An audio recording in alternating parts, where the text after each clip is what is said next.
Mashabiki wa Diamond wanaweza wakaumia, lakini ifikie maana tuzungumze tu ukweli ambao utakuwa ni wa faida kwenye mziki wetu. Nafikiri kwa sasa kumekuwa na mjadala kumuhusu Mario na Diamond Platnumz.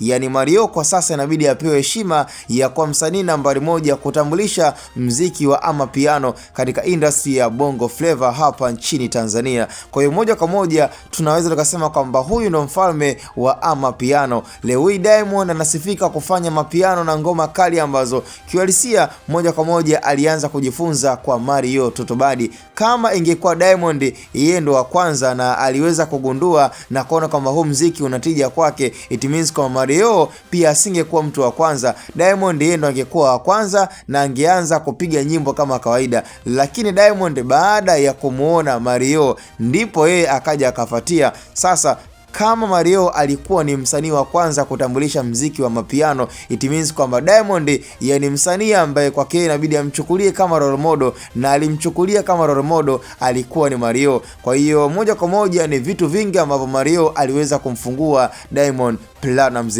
lakini singekuwa Mario, kwa hiyo leo hii tusingesikia ngoma kama Show, kama Koma Sava. Lakini baada ya uwepo wa Mario na akili nyingi ambayo Mario aliweza kuifanya na kuonyesha kwamba anaweza akatengeneza radha tofauti na akaiga mziki wa South Africa na akatia maneno ya Kiswahili na ngoma ikawa ni kali. And of course kabisa sisi ni mashuhuda wa kwamba Mario ndo msanii wa kwanza kutambulisha mziki wa amapiano nchini Tanzania na ukahiti, na baada ya hapo wakina Diamond na wasanii wengine ndo wakaja kufuatia kama kina Jaiva na kuona kabisa kwamba huu mziki ni kweli unatija na unafaa kwenye soko la mziki wa Bongo Flava. Sasa kama unabisha kimpango wako, lakini kweli ndo upo hivyo, na nisizungumze sana ila tukutane kwenye upande wa comment kama unakubaliana na mimi ama unanipinga. Nafikiri nikupe uhuru huo.